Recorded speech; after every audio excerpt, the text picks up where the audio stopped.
If I were to walk back into my life, I needed to act fast. I still needed to ask myself whether they would get rid of me without any consequences. There was no way they would get rid of me without a fight. I would have to be cleverer. I needed a new identity, and I was willing to pay for it. Something temporary, just enough to keep me hidden while I started to build my case. He was hesitant, but I knew my stakes. But after a few days, I had a new name, a burner phone, and enough money to get by. As soon as I managed to get out of the hospital, I disappeared. I severed all connections, relocated to a tiny apartment under a different name, and observed as my life was dismantled in front of my eyes. I monitored every single sale and move that my family did. My brother Nate was the one orchestrating everything. He was liquidating my assets, which he did with astonishing alacrity, all while stuffing his pockets and pretending that he won the lottery. While my parents did exhibit subtlety, they also fueled the charade by spending money on new cars, vacations, and expensive renovations on their house. They were not in mourning. They were in rejoice. I kept my distance because the betrayal hurt with every passing day. I was not prepared to face them because, for the moment, I needed more proof. So that's exactly what I did. Weeks went by and I grew stronger both physically and mentally. I spent my days lurking in the corners, examining the extent of my family's deception and patiently waiting for the moment I could confront them. I did not simply want to reveal their fraud. I wanted to obliterate the illusion of their supposedly perfect lives. Then the fateful day came when I could no longer wait out. I found out he is the same guy I was looking for all along. So I decided to stalk him while keeping my emotions in check. Yes, we all know how it feels to be on the edge. Once Nate had taken his leave from the coffee place and jumped into his car, so did I. Luckily, my car was parked just down the road, which allowed for an easy makeshift plan. He was driving towards my parents' place, and I could feel my heart race. After some close observation, I was finally parked out of sight, on the opposite side of the street, while still being able to view all the cars parked in the driveway, including his girlfriend's. But as I attempted to calm myself down, I slowly realized the position I was actually in. I wasn't free. Rather, I was a prisoner to my parents' fortune. With the amount of rage building up, I could have easily punched the steering wheel in front of me, but that would have been counterproductive, right? I am still waiting for the perfect moment to strike. For now, I made a phone call to Mark.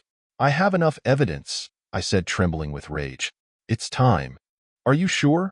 Mark asked with hesitation in his voice. Once you do this, there's no going back. I glanced at the house for one last time, looking at the people who had betrayed me laugh and drink without a care in the world. I'm sure. There was no way I would let them take one more thing from me. My money, my life, or my dignity, none of it.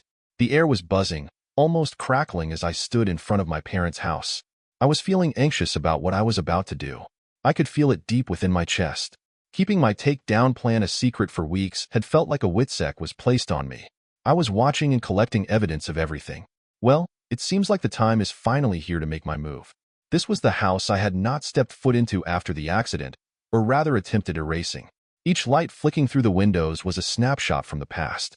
The memories were pouring in. I had spent my childhood here, shared Christmas days in the living rooms, laughed over at the dining table, and even cried in the kitchen. But how fake those memories seemed to be now. The family I thought I knew were rather a bunch of strangers with no family morals. To them, I was just a roadblock and bridge that served as a hindrance to achieve their greed. He was right. There was no turning back after today, Mark. I sneaked up to the house, my heart racing like a coor horse. I was not ready to show myself yet. So, I made my way to the backyard, which I was sure had no windows to the side. It was years since they had bothered to fix the latch to the kitchen window, so when I ever had the chance to sneak in, it worked well for me now. While I crouched down and peeked into the window, I could spot my parents from afar with Nate and some other people I did not know.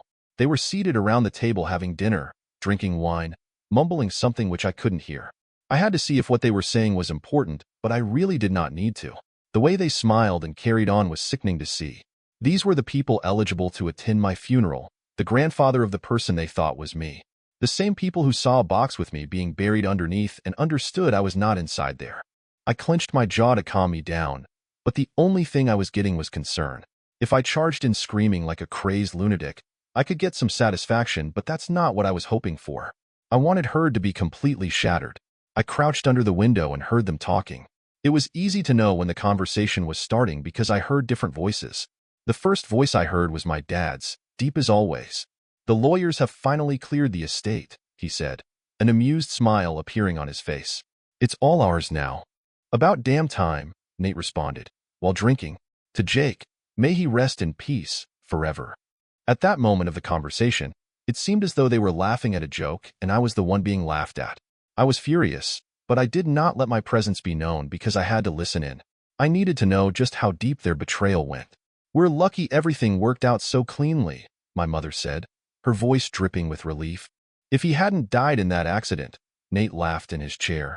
If he died in that accident? You mean when we made sure he'll die, he said while leaning back to enjoy his drink. My heart just dropped. There it was. The confirmation, or reassurance in this case, that I had been afraid to find. I felt my stomach churn as everything fell into place. So they did not just impersonate me after death. They were part of the incident too. The impact that almost killed me, it was not an accident. They planned it. My relatives wanted to kill me. I backpedaled, my eyes unfocusing. I had my suspicions, but to hear someone say it with such nonchalance, as if it was just paperwork, it dismantled whatever illusions I had left of my past life. To them I was just an obstacle to the wealth they craved more than anything else. I took a few steadying breaths. This was beyond just saving my inheritance. I wanted revenge. They robbed me of all I had. My wealth, my identity, my respect. Now it was time to return the favor. I left the window and started back towards the street. I was shielded by darkness, but I was formulating my scheme. Mark assisted me in exposing their evidence of fraud and mismanaged funds. But now I had something more powerful. I had to alert the authorities. But there was no rush. First, I wanted them to be aware. They should have been able to see my face when everything fell apart. The next day I woke up early, ready to go crazy. The night before I had Mark take care of the last thing I needed, which was to spill the details I had hopefully captured. He had assured me that he would reach the people who matter. By the evening, he had called in a few favors and with some luck, ended up speaking with a detective who was more than willing to look into a family that had faked a death certificate. But that wasn't the end. I did not want to let them get away with that surreal world. It was not all right for me to be at ease with that. I wanted to put all the pieces together that they had and are still getting away with. I prepared for the next 2 days. I had gathered all the needed documents, trumped death certificates, along with family emails and even forged bank statements. I had all what I needed to get them exposed. But instead of sending it to the authorities, I decided to hand them myself. But something told me profoundly this was the right direction. So on the 3rd day, I found myself strolling towards the house my parents lived within, quite nervous to answer their doorbell. The pain my father caused me was horrible, but the moment my mother saw me, it was all worth it. My mom's expression changed entirely. Her mouth opened and closed like a fish, and her body started turning white from shock. "Jake," she muttered under her breath.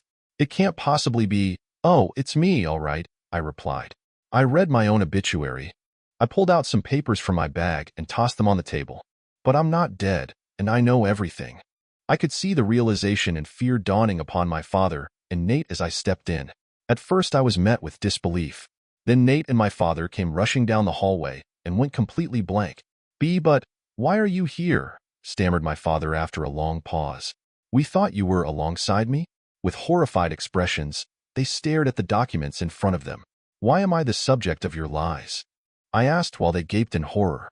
Shaking his head, Nate moved ahead, trying to cover for himself with his normal swagger.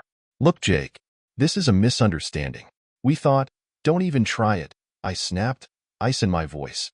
"I'm well aware you were involved in that incident. I heard you planning this. You tried to kill me to take assets for yourself." All of a sudden, the room was quiet and empty. My mother slumped into a chair, shaking her hands. My father looked at the ground and wouldn't meet my gaze. Nate's confidence faded, and he stood rigid, speechless. "This is what's going to happen," I said, my voice calm. "I'm going to the police.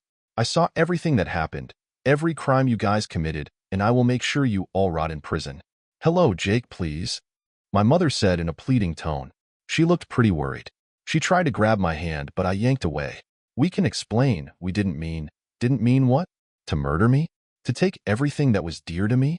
Everything that meant something?" I chuckled dryly. "You didn't only take my money, and now I'm going to ensure you pay dearly for your actions." My father spoke for the first time, his voice shaky. "Jake, son, we were desperate. We thought it was the only way." "The only way to get what?" I said. "The only way to get rich? The only way to make sure that you didn't have to share?" Pathetic. They begged. They pleaded. But my ears chose to ignore.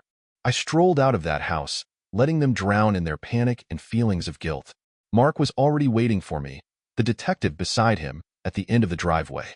"They are inside," I said, my voice dry. "It's over." I waited by the curb as the weight of everything pressed down on me like a boulder. My family, the people I had loved and trusted, were sitting inside that house, their entire world crumbling around them. Betrayal and pain does not go anywhere. With the months of deceit on my shoulders, the detective in front of me nodded at me before walking up the driveway with his entire team following him. The cool evening air chilled the already sticky sweat on my skin. Mark stood next to me without saying a word, but I could feel the underlying tension coming from him. He felt it too. He knew this wasn't just about justice served. This was personal, and it was a wound so deep that no court case or prison sentence could ever heal it. "Are you okay?" Mark asked in a low voice. With my eyes glued to the front door, I heard his question but did not answer. Rage and exhaustion battled in my head. I had waited so long for this moment only for it to leave me empty. "I don't know," was all that managed to come out of my mouth as I watched my dad come into the room, handcuffed, with my mom coming in after her. Her mascara was running down her face. Nate was the last one out, head hung low. All the swagger I had come to resent was completely gone. They looked so weak and fragile now. How could I feel sorry for them? Not yet, at least.